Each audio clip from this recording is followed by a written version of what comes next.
Hey everyone, it's Albie. Welcome back to my channel. I thought for today's video I'd give a sort of trope recommendation type video discussing some of my favorite books that have a sort of, I'll say enemy to lover, but some of these are more of a frenemy to lover.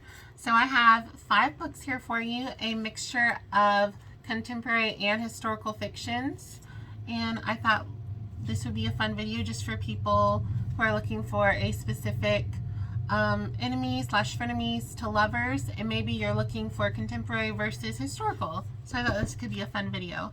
So I'll start off with one of my favorites from last year. This is How to Survive a Scandal by Samara Parish. This was one I picked up at a Walmart, and this was definitely a 5-star read. I absolutely love this story. I actually talked about this in another video. One of my favorite tropes is like caught in a compromised position in like forced marriage because of that sort of thing. And in this, we definitely have that trope of a forced marriage, and we also have the trope of frenemies to lovers. So in this, we have Lady Amelia, who for some unknown reason at the beginning of the story is abandoned at night in a carriage during a horrible winter storm, and she nearly freezes to death. And it wasn't for her being rescued by Benedict Astorley, she most likely would have died in the night. So what I loved about this is we have this really kind of snooty upper class woman who is almost engaged, I believe, to a duke. I don't know if it says, but she's almost like engaged to one of the top men of the area. And because of this scandal, essentially, her reputation is ruined, and she's no longer able to marry the duke. She has to marry Benedict Astorley, who is more so of a working class, but does have quite a bit of money. He doesn't have a title or anything. So really, Lady Amelia is marrying beneath her station, which really bothers her. And it bothers her that, you know, this idea for her life and luxuries of her life have all been changed because of a scandal that she has been put into, even unconsciously, because she was so sick from the cold she basically had passed out, and she wakes up in her I guess you'd call it a nightgown, in her nightgown next to a shirtless man to keep her warm, and her whole life is changed because of that. So she definitely has to get to used to a lot of adjustments because she can no longer marry a duke. She has to marry Benedict because of the situation they were caught in. So definitely there were tensions at the beginning, but then love grows slowly. This was another one of my favorite books from 2021, The Princess Stakes by Amelie Howard.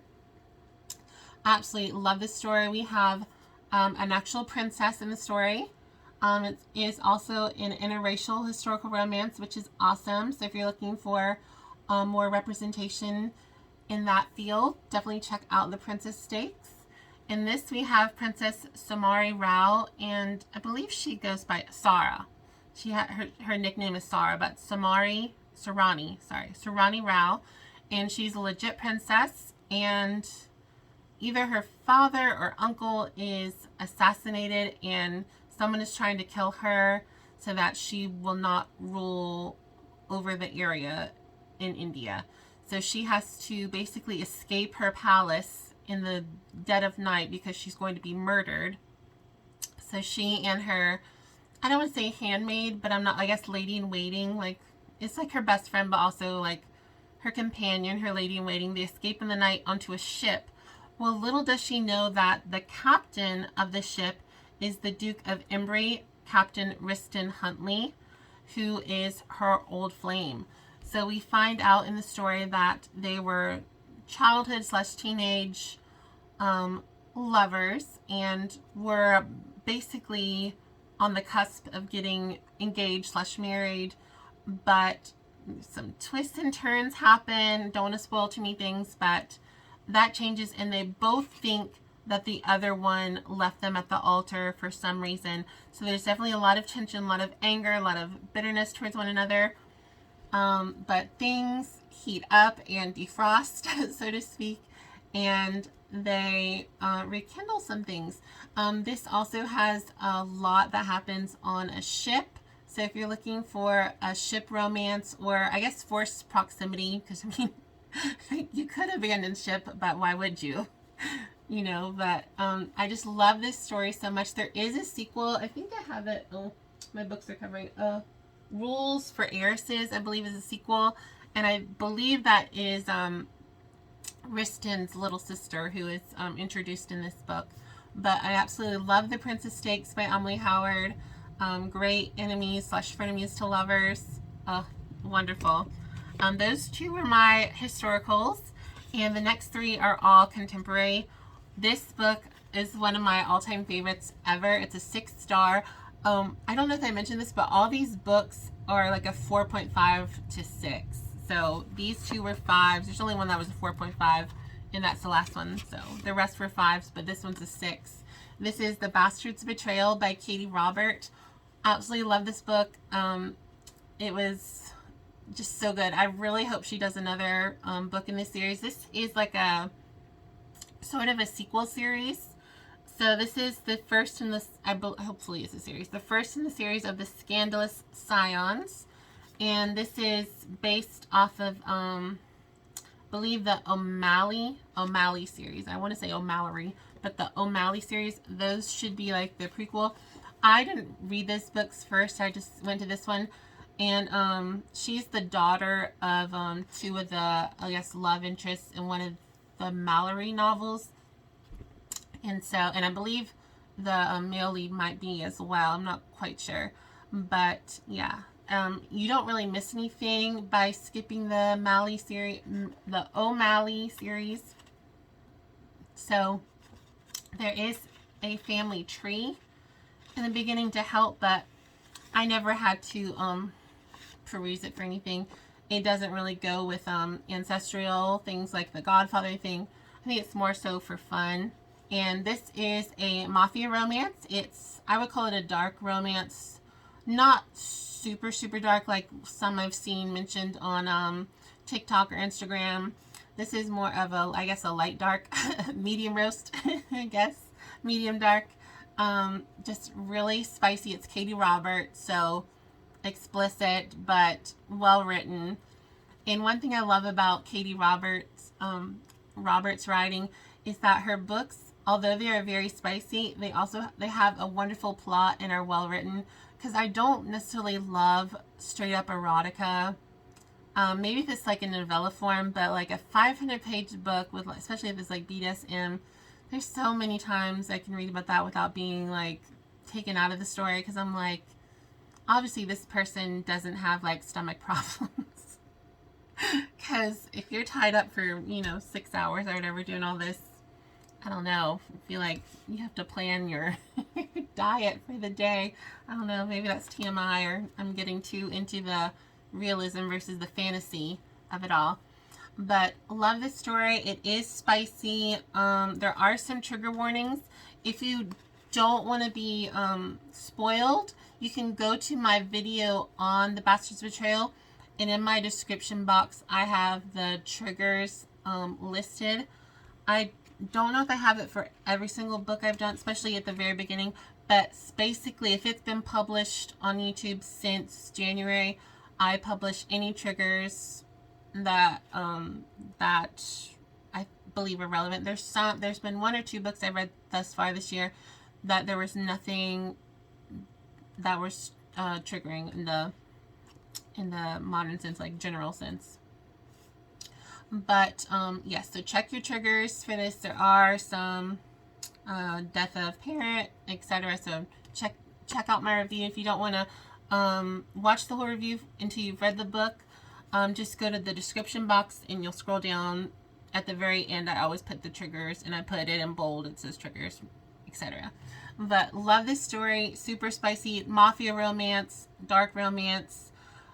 So we have Rose Romanoff, who is a scion. She's the daughter of 2 different powerful people. That's sort of what a scion is.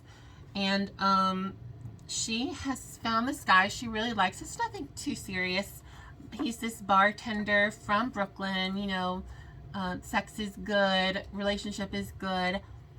Well, then all of a sudden, she's told by her mother and father, can you please meet us for like lunch on Sunday?